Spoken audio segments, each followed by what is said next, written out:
On today's episode of the Going Commando podcast, we discuss the exciting 23-21 victory over the Green Bay Packers.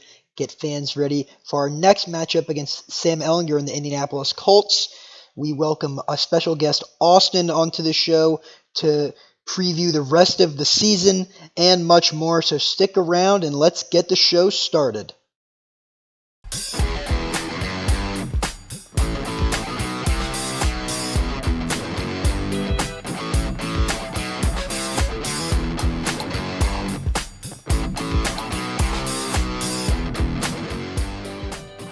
Welcome to Going Commando, a Washington Commanders podcast.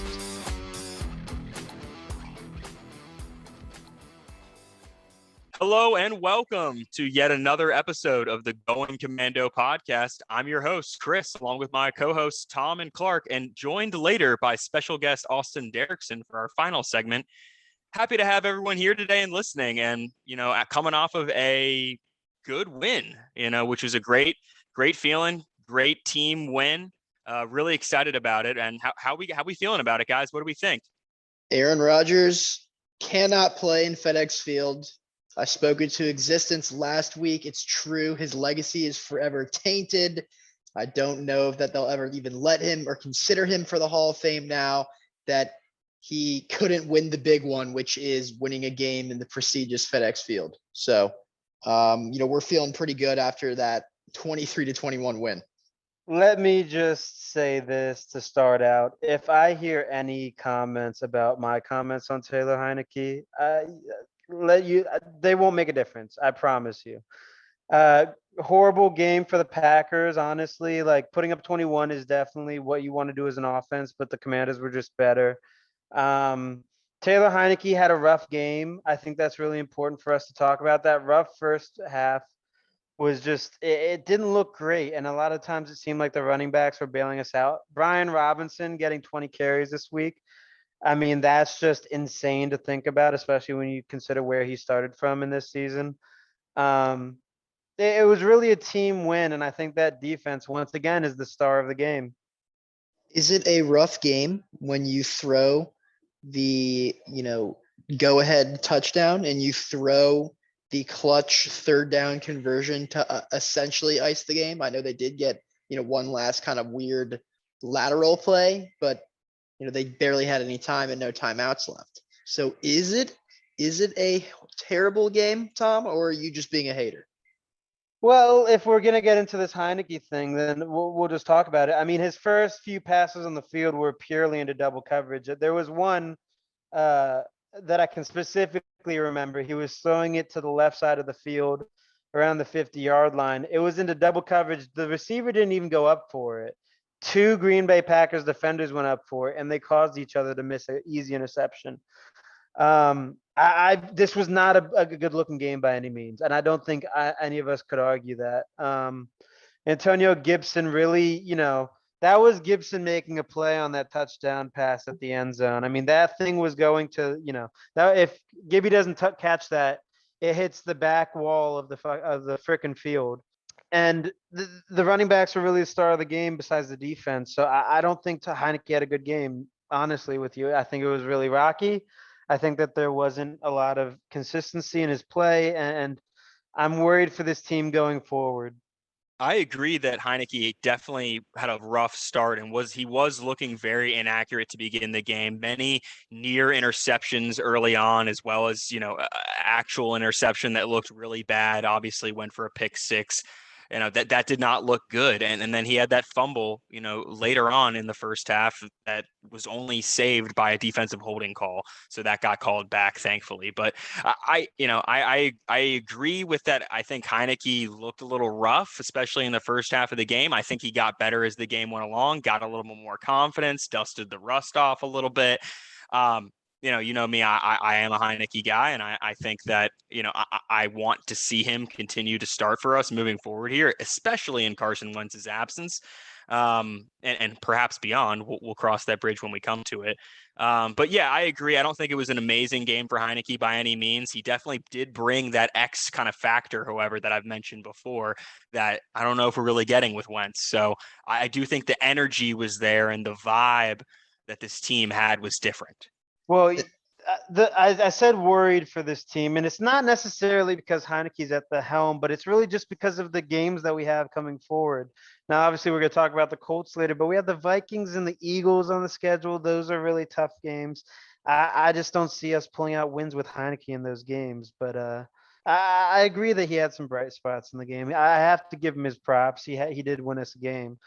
But that's Can that's the thing that going back to, he had some bright spots. Obviously, he's not going to win you the game with his arm. I don't know that any of us said that was ever going to happen, but just pure vibes, man. Just talking about the vibes. The vibes were immaculate at FedEx Field. I mean, say what you will about some of the cheers that may have been going on, in relation to other topics relating to the Washington football franchise. But in terms of just a pure standpoint from the players, I mean, it seemed like guys were ready to play for Heinicke. And I bring that up as well. Jeremy Reeves tweeting out after the game, "In 4 I trust," a picture of him and Taylor Heinicke hugging in the locker room. That's awesome. I don't think that you would have seen that for Wentz. Where was all the love for Wentz from our players on social media or on the sideline? You see him and Terry celebrating with each other after a touchdown. We never really saw that with Wentz. He kind of would just go about his own business. So, true, Heinicke might be, obviously he can make mistakes and he's not perfect, but I think he's a guy that the team can rally around. That's a great point, Clark. And I think you're exactly right. Heinicke has this underdog kind of, mentality, right, or vibe about him that really resonates with a lot of the other players. A guy like Jeremy Reeves, who probably sees himself as an underdog too. And the hell, this whole team could probably see themselves as underdogs. And I think that's just a catalyst really for this team to rally around. So I totally agree with you there. And would like to note just really solid pocket movement from Heinicke. And I know this is one of his strong suits in his play rather than maybe a strong arm or something like that.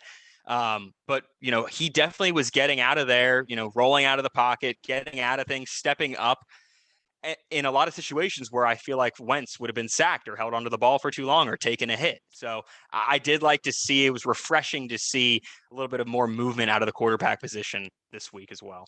Well, I think it's important to talk about here too, and I know that a family member of mine and a close family friend of mine have both brought this up to me. If Heinicke doesn't perform, we might be seeing Sam Howell getting a few games. I mean, if Heinicke can't show to us in these games that he has improved as a quarterback and can win us games and cannot make it look as sloppy as it did against the Packers, I'll admit it's his first start of the year. Things are going to go wrong, obviously. But if he can't clean up, we might be seeing Howell in here, maybe even by the time that we play the Eagles. Do I think Howell wins us those games? No. But do I think it's more important that we get a look at what he is than it is to let Heinicke make his case for having a career in the NFL? No. I think Howell should absolutely get the start, and I don't think Heinicke deserves a chance to get a contract with a different team, especially if he doesn't play well and we end up losing games. Yeah, you see, I disagree with you there. I mean, I don't think they're going to have that short of a leash on Heinicke as you might think. You also have to consider the fact that if we are winning games or if we lose a game, it's close. Obviously Heinicke can be a little bit erratic in his play, but I mean, if you're Ron Rivera and you pull Heinicke too soon, insert Sam Howell, I mean, you talk about losing a locker room, that's something that I feel like could happen. Or especially, as a matter of fact, if you go back to Wentz after Heinicke has maybe, won some games or you've been in some close games and the guys feel like they're fighting every week for him.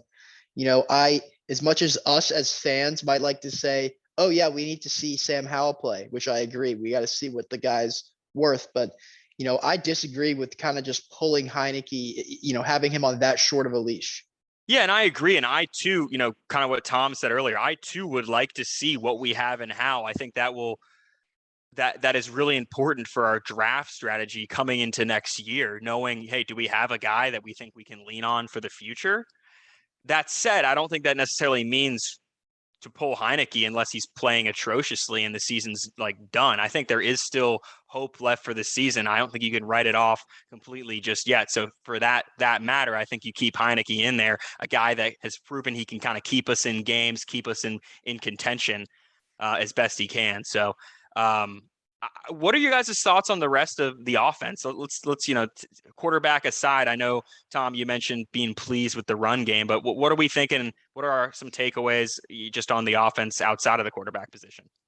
I think that it was really good to see Terry kind of, be back in his element, catching 50-50 balls and making the big plays, when given the chance. His stats, I believe he had something like 5 for 70 something and a touchdown, pretty solid numbers overall. But I mean, you saw him make some great catches, obviously the touchdown. And then of course the third down conversion at the end where Heinicke kind of had his eyes closed. Actually, if you look it up, he had his eyes closed on that throw, just yosses it up to him and Terry comes down with it.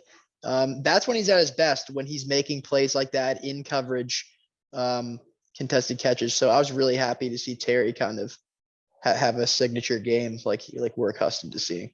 Yeah, I think, I agree with the fact that Terry definitely needs to be the number one receiver and he needs to look like it on the stat sheet. Thank God he did this week.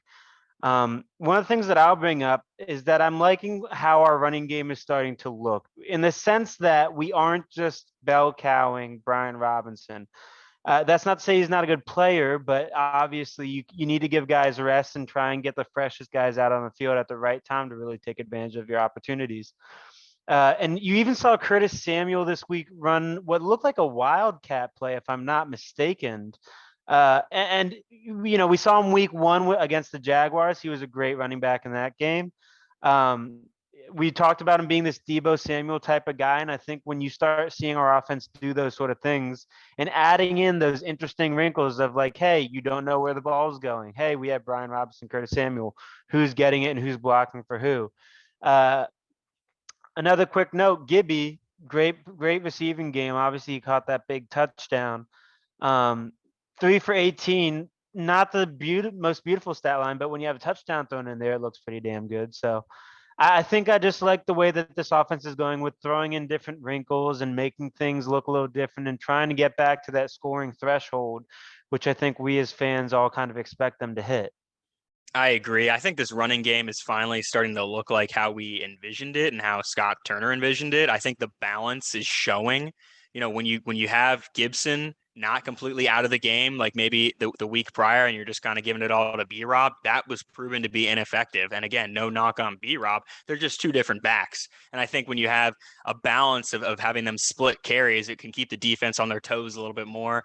I am concerned about the McKissick usage as well, because I think he's another really great playmaker, dynamic weapon for us. And it really has seemed like, given the emergence of B-Rob, and understandably so, that his usage has really seen a decline, and that we're really not seeing kind of what he was kind of re-signed here this last offseason to continue to do, is be that kind of third down receiving shifty kind of back for us. And I know with Curtis Samuel, being healthy again, he's actually been able to take a lot of those handoffs that may otherwise have gone to McKissick. So I'm a little concerned about that. I would like to get a better opportunity to see some more of McKissick in the coming games. Hopefully not at the expense of either Gibby or B-Rob, but it would be good to see.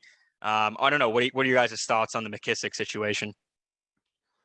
Well, I think one of the important things that you kind of are forgetting about the whole McKissick situation is that if Antonio Gibson ends up being the guy that plays that role for us as the receiving back, which I think he's probably better at than McKissick, if I'm being quite honest with you. I know McKissick has made plays, but it's just about opportunity, and Gibson is getting it now.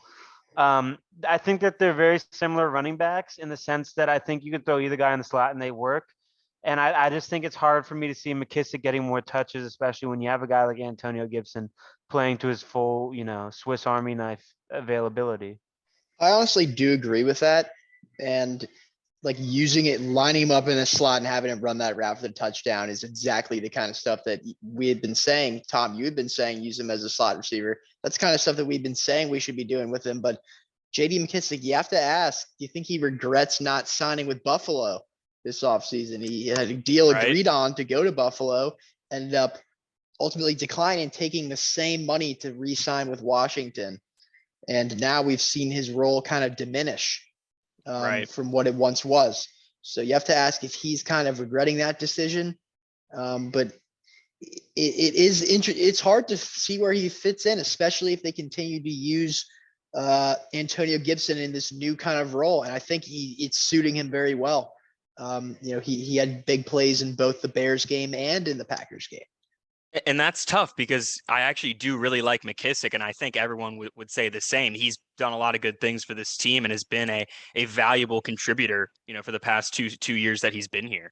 But I agree. It is a little concerning to see his lack of production this year, but it's not because of anything he's doing. And yeah, I would, if I were him, I probably would be thinking twice maybe about my decision as well. And maybe he should have gone with Buffalo. Who knows? I'm happy we have him. If something, knock on wood, if something happens to those top two guys, we have a more than capable guy waiting in the wings to kind of come and fill that gap. I was a little disappointed with the tight end play. Again, Logan Thomas continues to be injured and out for most of these games. And then, really no knock on him, but Cole Turner comes in and is largely ineffective. I know he got kind of banged up and had to be taken out of the game. And once again, we're relying heavily on John Bates and Armani Rogers, who I'm high on. And I believe it was Armani Rogers that actually took the direct snap, which then I think proceeded to hand off to Curtis Samuel, if I'm not mistaken. But, I do like that. Maybe Armani Rogers turns into our next Logan Thomas. He's another QB, college QB to tight end in the NFL convert. Maybe he's a guy they're really looking at to fill that role as Logan Thomas continues to age and continues to not be available on game day. Room is a place that's I've mentioned this early on. I think this is one of the weakest tight end rooms in the league, especially when you have the injuries that come to it. And John Bates has really outplayed his draft position. I mean, me and Clark were very highly following the 2019 draft where he was drafted. And we both kind of looked at him in the fourth round as a guy who was projected as a seventh rounder and thought this made no sense. It's a guy that doesn't really make, he's a Boise State guy. He's not supposed to make it to the league. Hey, man, I don't want to hear any disrespect to college football, perennial ranked top 25 program, Boise State, and their legend QB, Kellen Moore. So I don't want to hear any disrespect to that program. They also got blue turf. So that's blue turf. I mean, gotta love it. And Jay Ajayi as well. I would make the argument that Boise State hasn't been the same since LeGarrette Blount clocked one of their guys in the face when he was at Oregon. Now, at the same time, I just got to say this tight end room is very weak. I mean, Cole Turner, he looked decent, but he wasn't really that guy. What we really need is just a bunch of blockers, honestly. I mean, if we're going to commit to the running game, we might as well get some guys who are, 6'5", 260, just like Sammis Reyes. Sammis Reyes would have made a ton of sense in these games because we aren't asking him to catch the ball. We're asking him to body up a guy. And when you're 6'5", 260, it's a little bit easier when you're 6'2", 240 or whatever Cole is. Theoretically, but then you have to take into consideration that what if you're not a football player that's been playing the sport his whole life and you're just some Chilean dude that happens to be big and athletic? No disrespect to Sammis Reyes. Let me apologize to Cole Turner first. He is 6'6". I did not even realize he didn't seem as big on the field. Now I will say, where do we go with this tight end room? Do you guys think? Like Logan Thomas is obviously a guy that I think we're all down on. I don't think most of us would want to see Cole Turner as our starter. Do we like John Bates? Like, is there any consensus there, or are we just looking for a guy to come in and change our ideas? I like John Bates, but not as my number one tight end. I'm fine with him being the number two guy. I think he's a good blocker, and like you said, I think he has exceeded expectations about what we were going to get out of him. And I think he's proven that he can catch in a pinch. I wouldn't necessarily think he's a guy you can rely on to come down with the ball, but give him a little space, and he's proven that he can he can make a play or two here and there. So I like John Bates. I don't think he's the number one tight end moving forward. Curious to see if we stick it out with Logan, if he's able to get healthy again next year, or if we look elsewhere. Be interesting to see. But I do think let's switch gears a little bit here and talk about the defense and also the special teams, which was a major contributing factor in this win, at least in my opinion, was our special teams play. But what do you guys think of the defense and special teams play this game? What stood out to you guys? Number one thing that stood out to me was, of course, our third down defense, which is something that's absolutely foreign to this team. Last year, we had a historically bad third down defense. Teams were converting at an unprecedented amount. One thing that really stood out to me from this game was actually our sack total. It was 0 according to NFL or to ESPN.com, which is something that you kind of see as like a question mark. You're almost scratching your head thinking, is that right? And when we didn't have a single sack, and it's true, we didn't. Now we did have 3 tackles for losses, but it came from guys like Jamin Davis and Cameron Curl, who are guys that we've talked good about in the past, but I don't think we would say that those are the guys that we're expecting to get behind the line of scrimmage there. You know what I mean? So really just an interesting game overall. I hope to see Chase Young on the field. He was actually being shown warming up in the pregame with the defensive lineman, and he was moving on that leg, and he looked pretty good. And they're saying that they're just waiting for the doctor approval. So hopefully we get to see him back out here soon too. Washington actually has the second best third down defense in the entire league this season as of right now, with 29.55%, which is pretty unreal considering that the very season before they were ranked 48.47% in 2021. So that's a huge difference. It's something that you probably wouldn't have even thought of because of what our record is and how the season has gone thus far. But and perhaps that, not allowing a single third down conversion in this game against Green Bay could have influenced those stats as well up to this point. But really, that's a really big difference from one year to the next. No, absolutely. And one of the things I'd like to point out from the early season that we were talking about was we talked about Benjamin St-Juste in the preseason and a little bit at the beginning of the year. And we talked about him being a slot guy that was being used to blitz, and now he's getting put on the outside, and he's been looking pretty decent. Now, obviously, it's not the cleanest games of all time, but he's looked like a guy that we definitely need in our secondary and that we should keep around for the next few years, especially being a young guy.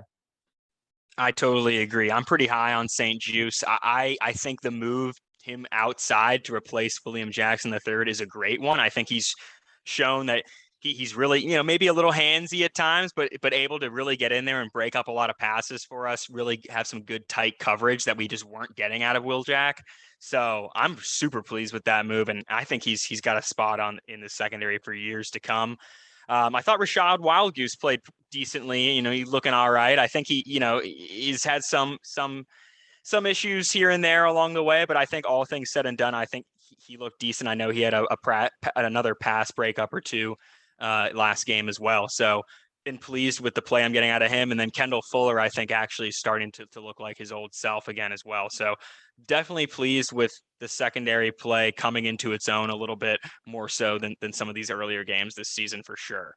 Yeah, and I think one of the last names that we need to really mention here that's come back into somewhat of a renaissance, honestly, from what he did last season is Cole Holcomb. I mean, we talked about how he was kind of, a little bit quiet out on the field, wasn't really putting up the numbers, and now he's looked like one of our best tacklers on the field since week 4, maybe even week 3 at the earliest. So great to see that guy's coming back into his fullest. Jamin Davis, a guy that we should really keep an eye out for, especially being a young guy. And hopefully we see that defensive line pick it back up and get some sacks on the board. Yeah, I'm with you, man. I would like to see some more sacks, but I agree. I think Jamin Davis looked pretty good. I think Cole Holcomb's been looking good, so I've been pleased with both of their plays. And I know we mentioned it earlier, but I mean, this is the first, we held them to no third down converts. This is the first time since week 3 of 2017 that we've been able to hold anyone in a game to no third down conversion. So clearly we did something right. And whether that's a knock on the Aaron Rodgers, poor play out of him and his team, or a testament to our team and our defense, who knows? But that's still impressive. Before we move on, I would like to quickly note the special teams play, because I think special teams gets quite often overlooked in this league, and I thought we did a great job. We had that muff punt recovery by Percy Butler early on in the game, which was super critical in getting that good field position. Tress Way, as per usual, is looking amazing with 60+ yard bombs. I think one was literally the perfect punt, landing on the 1 yard line with no one even touching it. So just really, really solid special teams play as well to complement that defensive play we had. I think when we have both of those cylinders firing, it allows some room for our offense to have some hiccups, but not so much that it takes us out of the game. So again, wanted to call those guys out before we transitioned over. Got to give your quick shout outs for the brand. Speaking of the brand, we'll be taking on Pat McAfee's former team in the Indianapolis Colts this upcoming week. 4:00 window, America's game of the week, potentially. Watch out, folks. Big matchup between the Washington Commanders and the Indianapolis Colts. Of course, the biggest storyline coming into that game is the benching of Matt Ryan, who, of course, they traded for in the offseason after trading Carson Wentz to the Washington Commanders. They are now going on yet another starting quarterback following Andrew Luck's abrupt departure back in 2019. So Ehlinger versus Heinicke should be a matchup that provides some fireworks. So what do you guys have to say about our matchup against the Colts? Definitely a difficult team to play against. That team had 8 Pro Bowlers last year, Clark, if I'm not mistaken. They had the most in the league. And quite rightly so. And they're going to have Jonathan Taylor and Nyheim Hines back. I'm worried about that running attack against us. I think that's definitely going to be the focal point of their offense, especially when you have a young guy and a quarterback. You want to take the pressure off them, and the best way to do that is go through the running game. Our defensive front needs to be up to it, and I think they absolutely are. I like our front seven right now. They're playing hot, they're playing well, and we're on a win streak. So let's see if we can continue that. Offensively, Stephon Gilmore is an addition to this Colts team that I think we really need to talk about. He is a defensive player of the year, a guy that didn't want to get paid by the Patriots, had some issues, was kind of getting shopped around. He ended up going to the Colts. And listen, that defense is scary. I mean, DeForest Buckner is rushing your passer. You got Stephon Gilmore on your one receiver. We should really be talking about this game as being a lot closer than we are projecting it to be.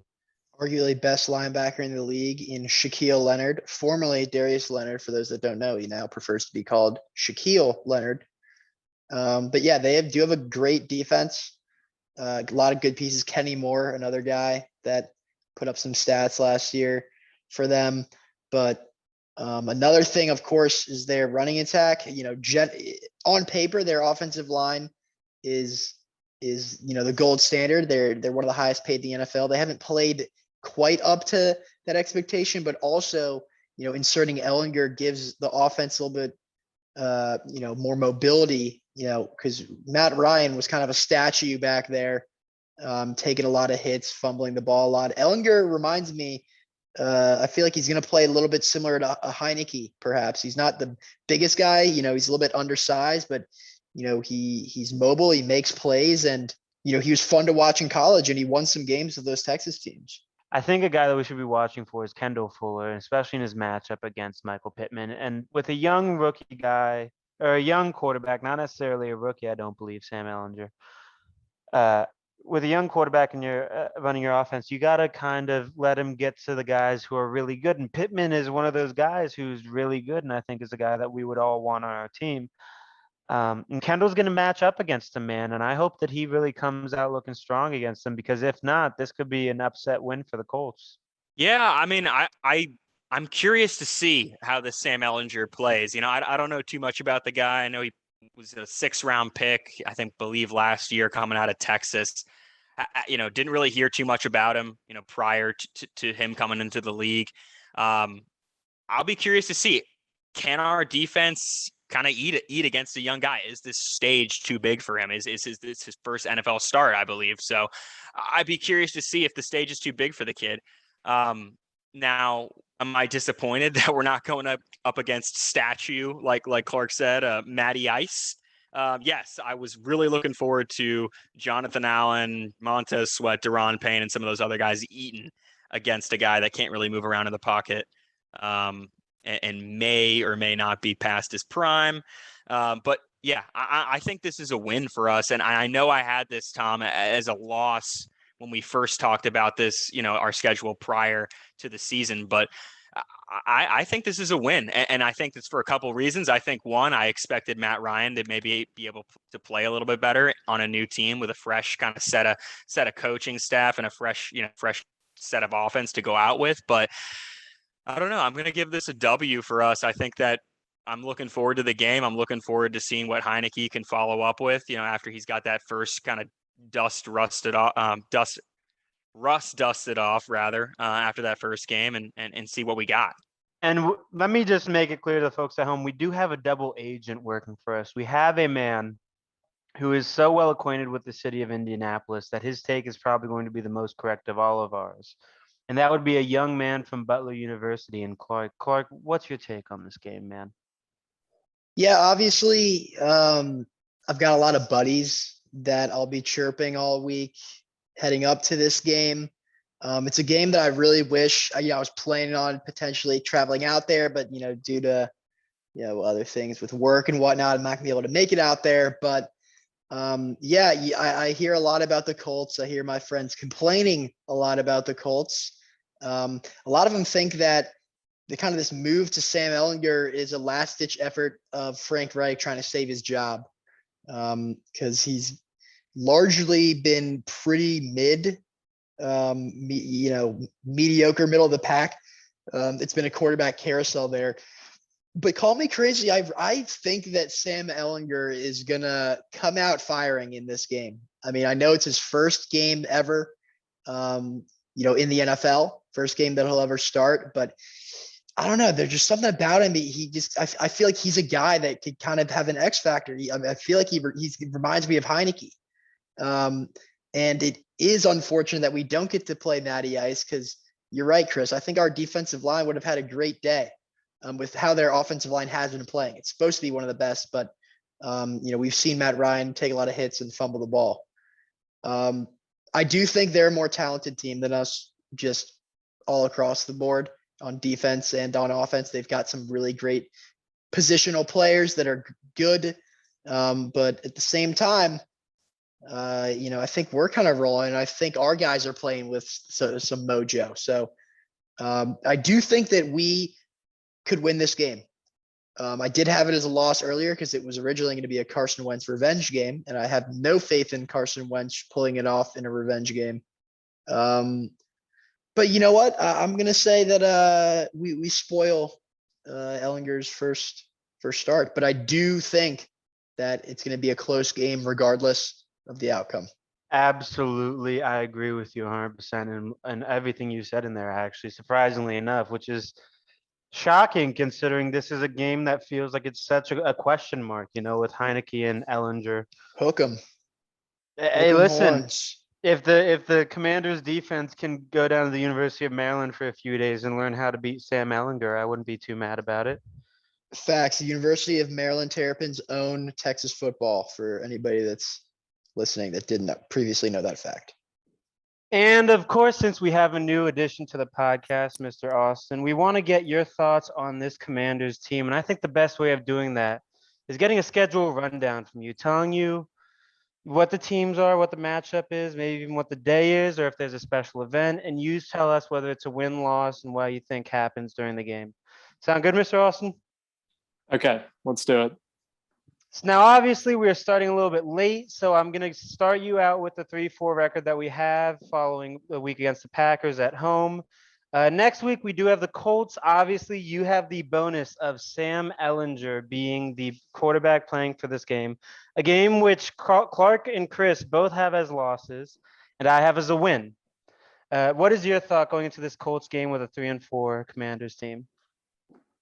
So the team is 3-4. It's 1-0 under Heinicke, so I think there's a level of this team that has been unlocked under Heinicke where we're not just going 3 and out and putting our defense in a bad situation. I think that gives us a little bit more momentum throughout the game where drives aren't just stalling out. That being said, Heinicke does make plenty of mistakes, but he's putting us in situations where we have a 50-50 shot. That being said, rookie quarterback Sam Ehlinger, I think it's going to be a lot of running the football. I think we match up well against them for this game. I think, I got to predict a win. I think if we're not pulling this one out, I don't know how many more W's we have on the schedule. So definitely win. I think it's going to be close. I think it's going to be a short game, and we'll see what Ehlinger can do. No, and I absolutely agree with you. It's completely a different game now. I think that we all have a lot of confidence. And I think I'm confident in saying that Chris and Clark would probably like to reverse their picks of losses in this week. However, the sanctity of the original test must stand. Now, obviously, moving in after that, we have the Vikings at home. Kirk Cousins coming back to DC. Possibly his first time. Am I right in that, Clark? Is this Kirk's first time back home? This will be his first time playing back in DC since joining the Vikings. We have played them before, I believe one time in that really bad 3-13 season, but nonetheless, first time. The question is Kirk going to be booed when he comes? Oh, absolutely. I would think so. I know Chris isn't the biggest Kirk Cousins fan, so. I mean, now that maybe we have a little bit more perspective as fans, perhaps they won't be as harsh on him, seeing, the quarterbacks that we've trotted out there since he's left. But I do think that it'll be an overall negative reaction, probably. Yeah, Clark, I think when you talk about Kirk Cousins at the Commanders and his time on the Redskins, actually, as it was called back then, I think that it's important to remember that this guy is a guy that we're now comparing to being our best quarterback. So we're saying that, Heinicke isn't as good as Cousins was when he was here. We said Wentz isn't necessarily what Cousins was when he was here, but we had hope for Wentz. And I think with the time passing, it almost makes you a little bit more hurt, at least in my opinion. I wish that we had signed Cousins to a long-term contract, but now we obviously weren't giving him fully guaranteed money, like was in that Vikings deal that he got. But I think he definitely gets booed. And I do have this game. So just a quick thought for you here, Austin, going in. I have this game personally as a loss. I like Justin Jefferson at the beginning of the season. I still like Justin Jefferson now. Chris and Clark both have this as a win for the Commanders. What's your thought? I have to put it in the L column. As hopeful as I am, Minnesota's a good team this year. I think I don't see a way that we win that one unless Heinicke just is totally on fire. They're a better team than us. It's that simple. I think it'll be an interesting game. A lot going on with the Kirk Cousins narrative there. Obviously, statistically, he's been the best quarterback we've ever had as a franchise. You're probably right. He will get booed. It'll be interesting, but we'll see. Is it a primetime game? It's not primetime. We got that classic. I do not believe so. Classic NFL 1 p.m. I mean, that's generally what we're getting most of the time these days. Right. Yeah. So, I mean, if it was a primetime matchup, maybe that gives us a little bit of an edge. Just the nature of the way Kirk plays in prime time, and part of the reason that we didn't sign him there is just didn't come up for us when he played for the Redskins. Back then just wasn't able to do his job in the biggest moments and really crumbled. Maybe he's got that monkey off of his back a little bit after beating the Saints in the playoffs a couple years back, but his record is still atrocious in prime time. But if it's a 1:00 game, I think he's going to be very careful with the football. I think he'll be motivated to really prove that the Redskins and now the Commanders made a mistake when they didn't lock him up early. I absolutely, and I agree with you, Austin, there. In terms of, I think he's really going to want to come out and win this game. I'm surprised. I mean, I guess you're right. He hasn't come back and played, at home in Washington since leaving, which is super surprising to me. I'm surprised that hasn't happened yet. But I think he, like I said, he's really going to be wanting to win this game, maybe kind of a prove it game for him, albeit maybe a little late. But we'll see. I think if I had known, I know I'm not the biggest haven't been the biggest Kirk fan over the years, and I don't think he was the end all be all or necessarily saving grace for this team. But if I had known, at the time, the stability that would be leaving and the instability that would be coming into the quarterback position for years to come after his departure, I might have been a little nicer to the guy, when that was kind of boiling down to him staying or going. But yeah, totally agree. I think it'll be a big game for him and a big game for Heinicke as well, coming off that first win. Yeah, and true story for you guys here. I was at the DC Auto Show. I can't remember how many years back. And there is a clip of me on NBC News 4 saying Kirk Cousins is the best quarterback that we've had in a while. And it's a true statement to this day. I got to be honest with you. So it's nice. Yeah, a lot of fans at the time didn't appreciate what we had, given there was always something that was kind of left on the table with him. Just it was never enough. I mean, our defense was terrible throughout those years, but Sean McVay and Jake Gruden, were able to put together one of the top offenses in the league for a couple of years, and we could never get it right on the defensive side of the ball. And Kirk just made a lot of crucial mistakes that really set up the narrative that he's still fighting to this day, that he's just not in that elite caliber. That being said, yeah, I mean, I had always been a big Kirk Cousins defender, while acknowledging some of the just brain farts that he's had that just have contributed to that narrative where he's just not the guy that's gonna get you to that next level.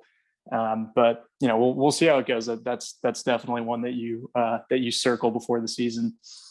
If it's a 1:00 game against a team with a losing opponent, you better get ready. I mean, come on. Well, I think the real interesting game that we have to have circled is the next week after that, Monday primetime game at the Philadelphia Eagles. Obviously, embarrassing loss to them week 3 of the season. What do you see here, Austin? I think this is definitely an interesting game. Yeah, an NFC East matchup. I think anytime we play anybody in the NFC East, we have a chance to win the game. I think the players know that. I think we maybe have a better chance of winning that game than the Minnesota one, in my opinion. I think the Eagles are a better team, but there's just something about the way we match up against each other. I could definitely see things kind of falling our way. That being said, I mean the Eagles still undefeated. I definitely think that there are ways to beat that team. You're gonna have to contain Jalen Hurts. I don't know if we'll be able to do that effectively all game, but I could see us winning that one. But I'll put that one in the L column as well. And that's really an interesting thought, that you could see us winning that game, because as you guys remember, the year where we won the NFC East most recently, we beat the Steelers, who were a 11-0 team at the time. So I can see the merit in your argument there, Austin. I really do. Now, obviously, next game, a little bit less important. We are at the Texans, a team that has had high expectations, weirdly enough, and just hasn't lived up to them. I mean, Damian Pierce and Davis Mills obviously weren't guys that you necessarily think of as stars, but they're talked about. So, Austin, how do you see this one going? I think if you look at our roster, we're a better team than them. We have more weapons on offense. We can get after the quarterback. I think it's going to come down to our secondary and our linebackers in that game, and whatever the defense schemes up. But yeah, definitely playing it safe and being a homer, definitely putting that in the W column. I think we're a better team than the Texans. That being said, I mean, the Texans can beat any team in this league. I think, we'll definitely be prepared for that one. Anyways, the next week after that, interesting game. I actually really like this game. We have the Falcons at home. This may be a game where if, let's just say the games don't go too well for Heinicke following the Colts, this could be our first game where we see Howell. And I think that would be a mistake because Heinicke won us the Falcons game that I can last remember with the McKissick touchdown to seal it. Austin, what do you think here? Well, first of all, I think we need to slow down on the Howell discussion. I think people are excited to see what we have in him, but if Heinicke just completely loses whatever magic he's got going on right now, maybe that's a possibility. But no, I see Heinicke being able to play well enough to at least maintain the starting role. They're not going to throw Howell in there unless Heinicke comes in and continues to play these games like he played in the first half against Green Bay last week. I'm going to say that's a W for us against Atlanta. Again, a rushing team. I think we match up well against them. We were able to beat the Bears a couple weeks ago, and had a couple things bounce our way, but also with Wentz, we were able to get nothing going on offense. But still able to beat a team like the Bears that is maybe similar to Atlanta in the way that they've been able to eke out some wins or beat some solid teams. Mariota maybe doesn't have the strongest arm. We don't have to worry about that. But I think if we're able to run the ball, Robinson's playing well, and with that attack of both Gibson and Robinson, I think that gives us a little bit where we don't have to compensate by losing the field position game in other areas. I think that's going to be big in a game like that. But I definitely think with a guy like Heinicke, who's able to put our team in situations where we can convert on third down and make the plays when we need to. I really think all these games are kind of 50-50, but in a game like that, I think definitely a W for us. Now, going into the next week, we are at the Giants. This is where we have I think this is something that we may never see again in NFL history, at least as long as I'll be a Commanders fan. We have the Giants at the Giants. Then we have a bye, and then we have a home game against the Giants. So it's the first 2-game series I can think of with a bye in between, splitting the difference. Weird circumstances here. I'm curious to see how you talk about this one, Austin. Yeah, when it comes to the Giants, any team in the NFC East, again, you got to put that in the 50-50 column, especially with Heinicke. You never know what you're going to get. Is he going to throw pick at the end of the game and lose it, or put us in a chance like he did last week on that third down conversion against the Packers and just kind of throw it up with his eyes closed and give Terry McLaurin a chance to come up for the big play. Given those games are right next to each other, I would just think of it just from a strategic perspective of trying to be the most accurate. I think we get one of those. Quick note here just for you guys. I just need to throw this in. Wentz might be back at this point, and we might we might feel the need to play him, especially if we are at the 7-7 or at the 6-7 record that you portray us at by the home game against the Giants. I was just going to say, we'll see about that. I think that's a bridge we cross to once Carson's healthy. You evaluate how Heinicke's been playing, in his absence, and then that's a call that Rivera has to make at that time. Hopefully he makes, the right one if Heinicke's been playing well. But I think you look at that team, and you kind of mentioned it, when you were kind of giving your explanation there, Austin. I think, we have more talent than them from a player personnel and just raw talent perspective. But I think it's going to come down to coaching. I think this is something that I've harped on pretty much every episode, it seems, is that I don't think our coaching staff is necessarily up to snuff with a lot of the other staffs in this league. So the Giants put themselves in a position to win because they are coached well and they make the most out of the talent that they have. I'm not necessarily agreeing that our team does the same. So I think if we do come out of there with a win, it is because our coaching staff was able to be competent enough to, make use of our strengths and our talent. I think if we don't win, I mean, obviously some of it's going to fall on the players, but I wouldn't be surprised if some of it falls to coaching. Absolutely. The coaching conversation is definitely something that we all recognize that Ron is not the guy for, I don't know, continuing a rebuild long term, and we have him for this contract, and are kind of stuck with him at this point. But regardless of what the players think, or what the media thinks and everything, I mean, that's all kind of baked into the cake. I think as long as we can stay disciplined and limit turnovers, limit penalties, and just come in with a game plan where we're on the same page and prepared for what we want to do and execute, definitely can see us winning at least one of those games. When it comes to Carson Wentz potentially coming back, I mean, I think if we're going to predict what's going to happen, at least one or two of these games with Heinicke, it might get a little bit ugly, and just the nature. Let me interject here.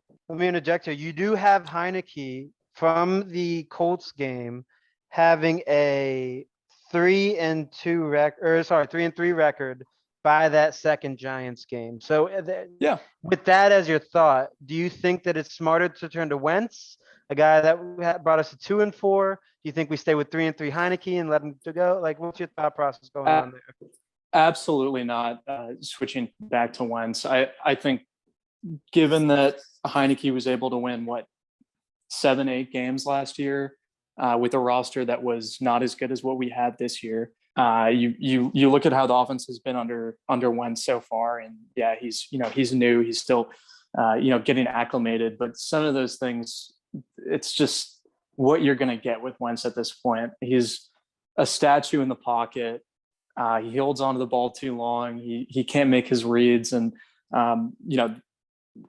the benefits that you get with him with that strong arm and everything, it hasn't helped. We aren't even in a position with him where we can keep the ball moving down the field to the point where we're able to take chances.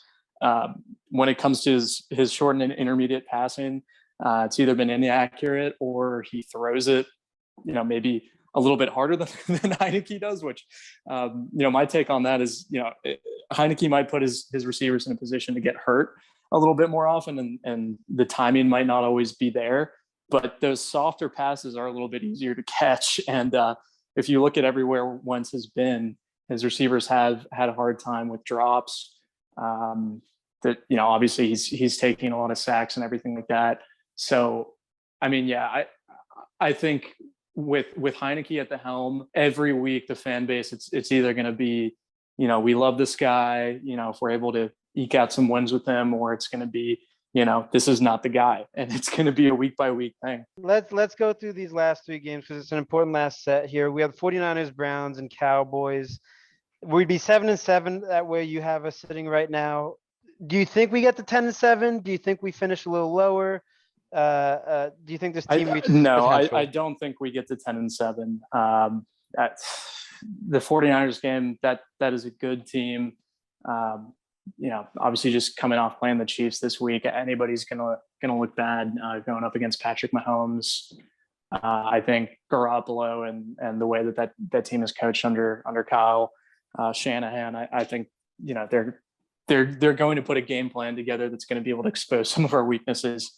I think that's definitely an L. The Cowboys game, I think that may be a little bit more interesting.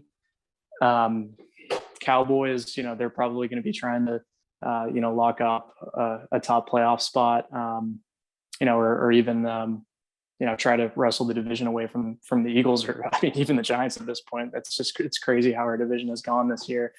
But I'll put both of those up as losses. And then the Browns, what do you see there? Just a quick anything. Tough running game, obviously. I think we lose it, but what do you go with here at the Browns? Last one at home. I've been hopeful so far. I think we can win that game. I don't even know who's who's going to be starting at quarterback for that team by then. Deshaun would be back by then, yes. Yeah, let's say a loss as well. All right, so then that would put you at a 7-10 team. I think that's pretty comfortable. I would certainly not disagree with anything you put on here, and I think that you made some pretty good defenses to your claim. So, absolutely great. We had 9-8, 9-8, 9-8 going through the beginning of the season. I think we'd all change that right about now. So, I think we'd all be jumping for joy if we got to 9-8 this season, based off of how things started and really if you go back and listen to some past episodes of this podcast, it was getting pretty testy at some points between some of the things that we had to say about the personnel and coaching staff. So if we can somehow get to a 9-8 record, that's going to be, I will take that any day of the week. Unbelievable if we do. Yeah, it feels a lot better. It feels a lot better, talking about the team after we see a nice win like that. Gives you a little bit more optimism than maybe some of these past couple weeks, when we had some of those L's earlier on in the season. Especially after how the Bears just played last night. I mean, that's a team that, took some things bouncing our way for us to win that game. But, that defense is good. I think, up until this point, the games that we played under Wentz, this is a different team now going forward under Heinicke. So I'm definitely hopeful. My expectations as a Washington fan are definitely always a little bit tempered. I think there's a very outside chance we could make the playoffs, but just seeing what we have and building with Heinicke as a bridge guy. I mean, there's only so much that you could hope for. The fans wanting us to tank or anything like that. I think there's too many good players on this roster for us to really truly tank like that, and we got to go out there and try to win every game we can. All right, fellas. Well, that about does it for this week. Please join us again next week for another episode of the Going Commando podcast. I'm your host, Chris, along with my co-hosts, Tom, Clark, and special guest, Austin. As always, HTTR and HTTC.